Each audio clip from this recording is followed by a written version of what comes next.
All right, Raider Nation, it's True Raider coming at you with another video. So we got this breaking report. Adam Schefter said that the Raiders do not plan on putting the franchise tag on Josh Jacobs. And honestly, we all knew this was coming. There's no way that Las Vegas Raiders are planning on paying Josh Jacobs $14 million for this next coming season on the franchise tag.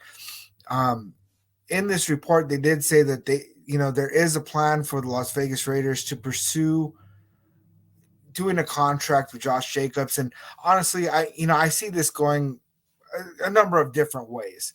One of the options that was presented earlier by Sanji, which I thought was a great one, he was talking about 4 years with $12 million a year average, and it coming out to 2 years guaranteed, which is 24 million, and then them being able to have an out after that with no dead cap hit. And I like that, but I honestly I see it going more of a route of something like a 3 year, $28 million deal with something like 20 million guaranteed.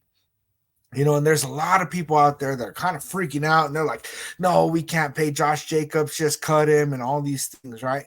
And I think what people are forgetting is that Josh Jacobs, he is a good running back, right? And he is a very good running back, especially if we can get him for less than $10 million a year.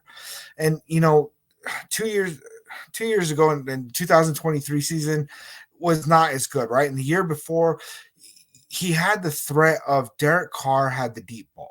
Right. And Derek Carr, Devontae Adams, it opened up this whole other thing. And of course, there was going to be a better run game that was happening for the Las Vegas Raiders at that time. And that's why Josh Jacobs had that breakout season and was able to put up the numbers that he put up. And so you take Derek Carr out of the equation, you change a little bit of the offensive line, putting Greg Van Roten, and, all of a sudden you have Jimmy Garoppolo. Right. And when you put Jimmy Garoppolo out there, automatically we'll walk into the season and the defenses in the AFC, they knew what to do immediately. They stacked the box because they knew that Jimmy Garoppolo does not have the arm to throw outside the numbers, right? And so they stacked the box and they just totally went after the run game, and they knew stop Josh Jacobs and we're going to stop the Raiders. And so he really, really struggled because of this. And not only that, but it's kind of like what happened with Hunter Renfrow, right? We had Hunter Renfrow hit over 1,000 yards one year. And what happened is it put the spotlight on Hunter Renfrow.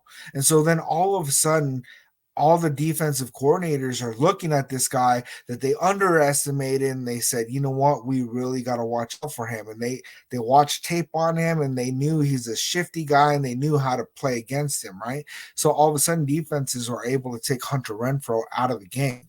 So the same has happened for Josh Jacobs, right? Because of what we had at quarterback, they were able to take Josh Jacobs out of the game most of the time, right? And we did see a little bit of change once Aiden O'Connell came in, because all of a sudden, you could see it with that first deep ball that he threw to Trey Tucker. All of a sudden, the run game started to open up a little bit, right? But just a little bit, right? It wasn't enough for it to be truly significant, and there was something that Josh Jacobs said during this whole holdout that he had, where he ended up ultimately getting franchise tagged, was, that if you want to have me be a bell cow back, then pay me like a bell cow back. Right. And I don't think those were his exact words, right? But that's basically what he was saying. And so now what we have is Mirror White, and with Zeus, and I'll call him Zeus because I think he earned that respect in those last couple of games, right? Zeus being able to have a little bit of a breakout there at the end of the year while Josh Jacobs was out on injury, it really opens a lot of things up, right?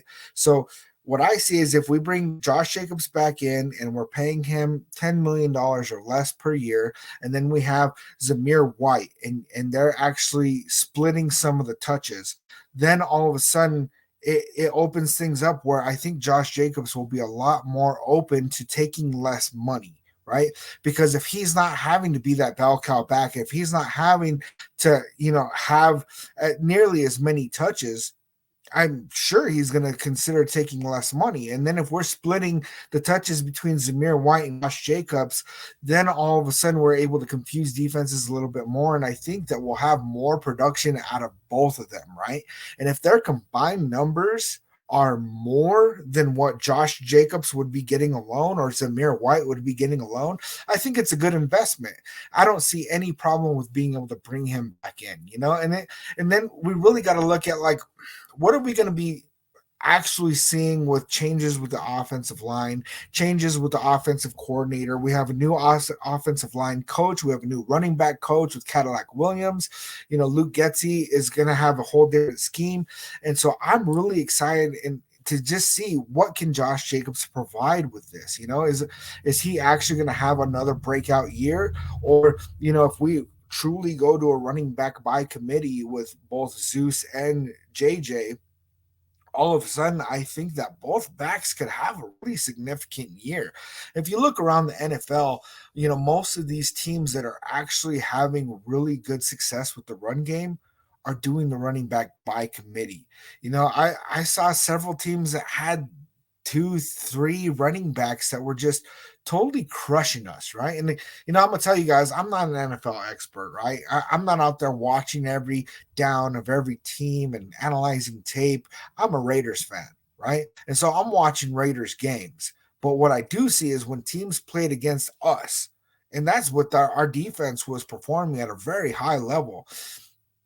What we were having is teams that were just being able to run the ball down our throat with sometimes their third string running back, right?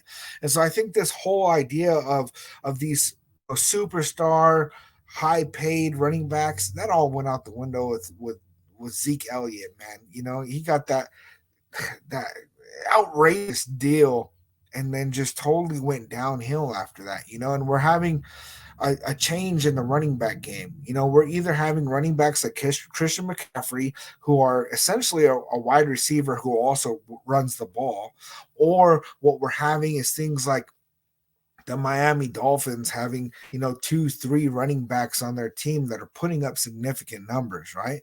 And so I'm really interested to see what's going to happen with the draft, what kind of quarterback we bring in. If we have somebody like a Jaden Daniels or even a Michael Penix Jr. or somebody who really has an arm on them, especially if we have somebody like Jaden Daniels that's a dual threat who is mobile in the pocket and can get some running yards, I think it totally changes things up to where defenses are going to have no choice but to play as differently. And if they're playing as differently than they did this last season, that's going to open up the running game. And I think Josh Jacobs is going to be a solid investment for the team. Let me know what you guys think. Like, comment, hit that subscribe button. I'll see you with the next one.